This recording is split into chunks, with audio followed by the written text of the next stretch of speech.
It is a very sad things which is happening in Bangladesh. Government of India has already reacted. আৰু মই ভাবো যে বাংলাদেশত সংখ্যালঘু হিন্দু সম্প্ৰদায়ক সুৰক্ষা দিয়াটো বাংলাদেশ চৰকাৰৰ দায়িত্ব। প্ৰধানমন্ত্ৰী নৰেন্দ্ৰ মোদী ডাঙৰীয়াই বিভিন্ন কূটনৈতিক ব্যৱস্থাৰে বাংলাদেশ চৰকাৰে যাতে হিন্দুসকলক সুৰক্ষা দিয়ে তাৰ বাবে প্ৰচেষ্টা কৰি আছে। আৰু আমি সকলোৱে বিশেষকৈ সমগ্ৰ ভাৰত আজি বাংলাদেশৰ হিন্দু সংখ্যালঘু লোকসকলৰ লগত থিয় হৈ আছে। তেওঁলোকৰ যি নিৰাপত্তাহীনতা দুৰৱস্থা যি ধৰণে তেওঁলোকক গ্ৰেপ্তাৰ কৰা হৈছে অত্যাচাৰ কৰা হৈছে আমি সকলো চিন্তিত হৈ আছো। কিন্তু মই বিশ্বাস কৰোঁ যে প্ৰধানমন্ত্ৰী নৰেন্দ্ৰ মোদী ডাঙৰীয়াৰ নেতৃত্বত আমি বাংলাদেশত হিন্দু লোকসকলক সুৰক্ষা দিবলৈ আমি সফল হ'ম।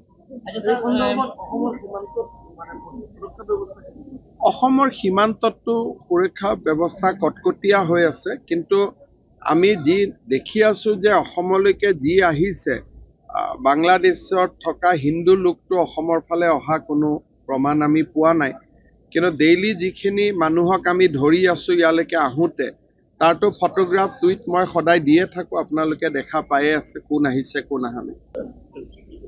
लोग जब यहाँ पे इनोग्रेशन इवेंट हो रहा है तो करीबन 20 से 30,000 लोग समाजी आपके वो बॉर्डर पे गए। देखिए मैंने खुद बोला हूँ कि ये बहुत चिंता की विषय है और सनातनी ऐक्य मंच का जो प्रोसेशन है या जो आज सुतारकंडी में जो हो रहा है वहाँ में तो हमारा बीजेपी का लोग भी गए हैं। तो उसी से आप पता चल सकता है कि हम लोग कितना चिंतित है। और हम लोग का जो प्रेयर है बांग्लादेश का जो हिंदू लोग हैं उनका साथ है।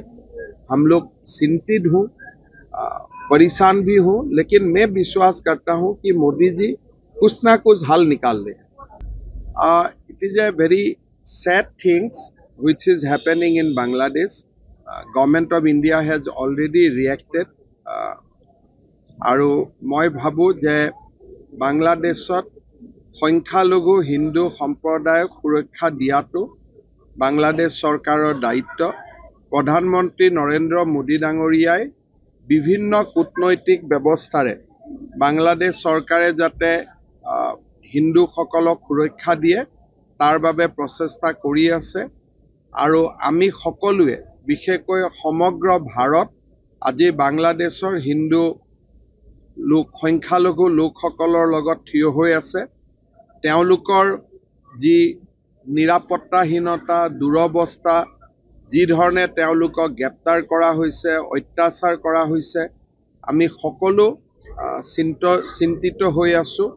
কিন্তু মই বিশ্বাস কৰোঁ যে প্ৰধানমন্ত্ৰী নৰেন্দ্ৰ মোদী ডাঙৰীয়াৰ নেতৃত্বত আমি বাংলাদেশত হিন্দু লোকসকলক সুৰক্ষা দিবলৈ আমি সফল হ'ম। অসমৰ সীমান্ততো সুৰক্ষা ব্যৱস্থা কটকটীয়া হৈ আছে। কিন্তু আমি যি দেখি আছো যে অসমলৈকে যি আহিছে বাংলাদেশত থকা হিন্দু লোকটো অসমৰ ফালে অহা কোনো প্ৰমাণ আমি পোৱা নাই। কিন্তু ডেইলি যিখিনি মানুহক আমি ধৰি আছো ইয়ালৈকে আহোঁতে তাৰতো ফটোগ্ৰাফ টুইট মই সদায় দিয়ে থাকোঁ। আপোনালোকে দেখা পায়ে আছে কোন আহিছে কোন অহা নাই।